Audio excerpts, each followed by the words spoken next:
I'm going to give you 5 tips so that you can successfully survive more raids in Escape from Tarkov, and if you follow these tips, I promise you that in no time you'll be getting more kills, surviving more raids, dying less, and getting more girls. Now the first thing that I want to talk about today is going to be map knowledge, and not map knowledge like where's the best loot spawns. No, what I'm talking about is specific map knowledge and specific ways that you can use that knowledge to help you survive the raid. So if we take customs for example, what I'm going to do is I'm going to split the map into 2 halves. We got blues over here and we've got reds over here. Now in your average game you might have, say, a 2-man that spawns here, you might have someone that spawns in old gas, you might have someone up on the hillside, and they're all going to have pretty predictable routes as to where they're going to go. For example, this 2-man is most likely going to go into here and check USEC. This guy is probably going to go over and head into 2-story dorms, or maybe go straight for 3-story dorms. And then this guy is probably going to go over here into Stronghold. Now, on the blue side, you're going to have someone that spawns over here, maybe someone that spawns over here, someone that spawns over here, and then possibly someone who spawns here. Now what's going to happen here is this guy is almost definitely going to go and check the meth library.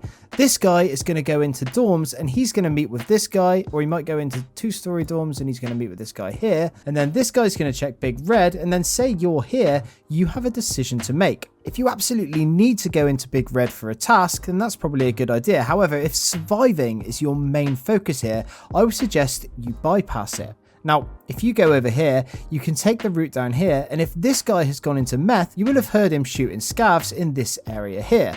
This is going to give you valuable information. Similarly, because this player here has run into dorms and this player here has run into dorms, they're either going to be fighting each other or fighting scavs, again giving you more information. At this point, this means that you know where this guy is and you know where these guys are, so the only variables are the other side of the map. And this means you can go on your way, avoiding the places where you have heard action and going to only the places where you need to go. Now whilst you're doing this, you always need to be wary of the time that has passed, because if say 15 minutes has passed since the beginning of the raid, well, that gives enough time for this person here to have moved into the meth library and start fighting with this guy, or perhaps the fight's won in dorms and you've got someone coming over here. So you need to make sure that you're always aware of where the enemies could be and then choose your route accordingly. Maybe it makes more sense for you to just loot here quickly and then take the quiet route past Skeleton. You can hug the train along here, which is relatively safe, and go into old gas over the jump over this way.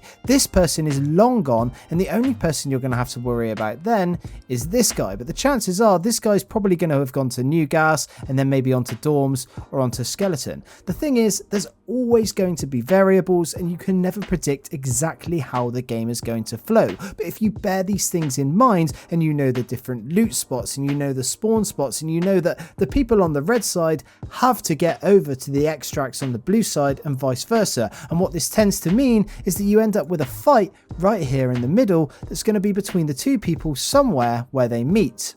But if you can just bear this in mind, you're going to have a much better experience.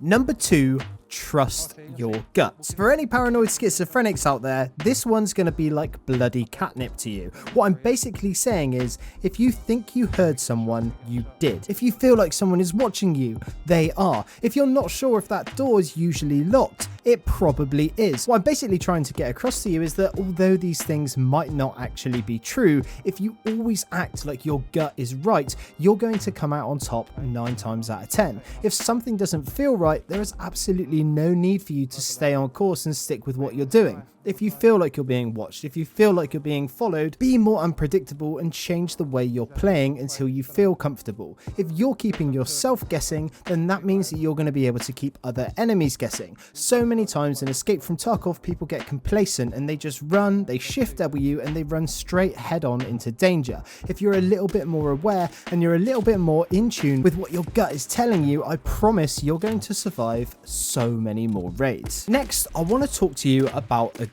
There are a lot of people in the Reddit, on Facebook groups, even on YouTube, that are going to tell you that the best way to play Escape from Tarkov is just to be aggressive, peek everything, challenge everything, chase down those shots. And what I'm trying to tell you is there are appropriate times that you can be aggressive, and other times being a bit more passive is the smarter play. It doesn't make you a rat, it doesn't make you shit at the game, it makes you smart. For example, there are a number of times within Escape Escape from Tarkov, if you're playing solo, for example, you might run across a 2-man or a 3-man or even a 4-man. Sometimes it's not going to be smart to just shift W into the middle of them and hope that all of your bullets connect with their skulls. Instead, sometimes the smart play is to maybe take one of them out, get some information about his friends, and then back off and see if you can get other angles. And if you can't get those angles, there is no need to push into these fights. Not every PMC that is in the raid with you needs to be killed by you. In fact, sometimes the best thing you can do is to just avoid these players, get some of your quests done, and then move on to the extract and only take fights on your terms.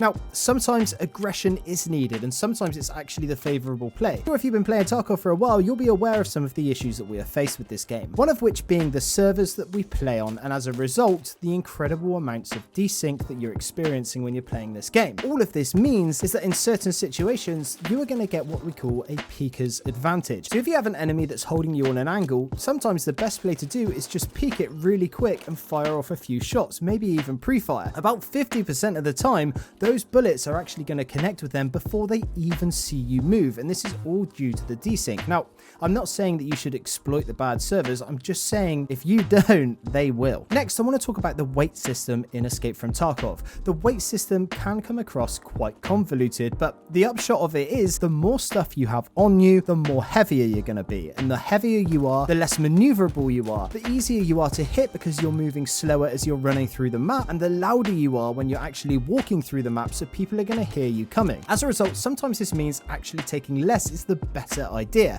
For example, if you're in the middle of woods and you need to get to outskirts and you've got like a 10-15 minute hike to get there, and you have no mule stims or anything that can help you with stamina regen, then maybe the best play here is to actually fraud all of your gear, take the PMC's gear that you've killed, and move your way to extract like that. Similarly, if you're making your way to extract with a big haul in your backpack, if you double tap Z, you will drop that bag on the floor if you hear someone, and this will shed so much weight and allow you to be more maneuverable and take on fights. The amount of people that take on fights with a full backpack is absolutely crazy because so many people forget to drop them. Also, I think that a lot of people are worried that if they drop their backpack, they're going to lose everything in it or not remember where they dropped it. But the upshot of it is, if you don't drop your backpack, you will get killed because you can't maneuver very well, and then you're going to lose everything anyway. So just bear in mind what it is that you have on you. Do you really need that extra gun that you picked off a scav? Do you really need to be lugging your backpack everywhere when you know that there is a team of 3 ahead of you that you need to pass? Always be wary of how much you have on you and how much your PMC weighs, and I promise you, you are going to win so many gunfights because you're going to be at a bigger advantage than the other people who are not thinking about this. And my final tip is going to be